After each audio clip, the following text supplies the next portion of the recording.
Welcome back. The change of season means go time for local agriculture across the desert Southwest. Our reporter Manoa Tuiasosopo shares more about how local growers gear up for the winter season and how they dealt with a record-breaking summer. This year was the hottest summer ever recorded in Yuma's history. Not only did it have local residents sweating, stressed out, and thirsty, it also had the same effect on local ag. Boy, it was hot here for a long time. That really caused us a lot of problems. Plants go dormant. They just refuse to grow when it gets that hot for that long. You know, 108, 110 they can stand. 115 plus, not so much. I spoke to Matt McGuire, the Chief Agriculture Officer for J.B. Smith Companies, who says this one-of-a-kind summer caused quite a few issues.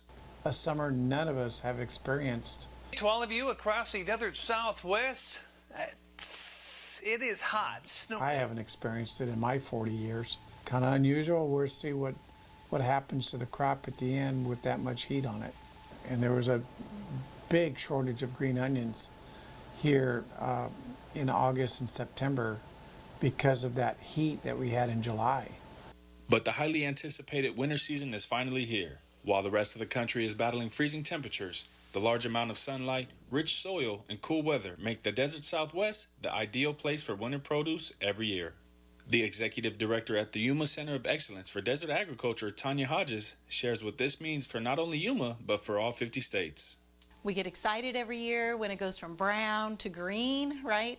But what that really means is that 90% of everyone in North America gets to eat and consume our vegetables that we produce. So we call it go time. Like many industries today, local growers are doing what they can to stay ahead of the curve. Whether it's growing crops like durum wheat, cotton, and alfalfa in the summer, or harvesting greens like lettuce, broccoli, and cabbage in the winter. J.B. Smith Company shares some ways they're incorporating new automated systems and AI technology into their farming processes. Some AI recognition-driven cultivators are on the field right now. We still have the laser weeders and drones that all those things are gearing up, being used full time, and we're always on the lookout for what we can use to save some labor and money and that kind of thing. I also sat down with the president of J.B. Smith Companies, Kristen Smith Ashaya. She and Hodges are two women who are highly involved in keeping the local ag world turning.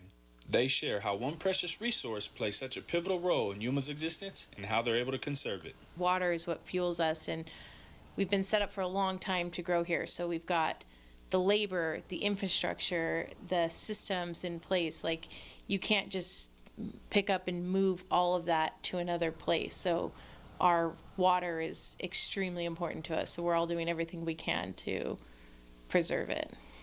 It's very highly monitored. We grow everything on a flat ground so that there's no runoff of water.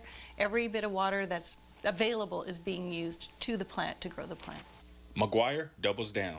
Without water, you know, there's not a Yuma, there's not a desert Southwest for the most part.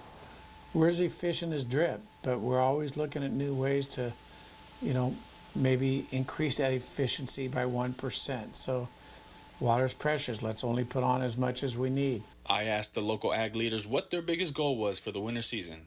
They all encourage us to eat our veggies. You know, all studies show the more green you eat, the longer you live, the more healthier life you live. So If you're eating a salad in the winter, it's because we're here growing it.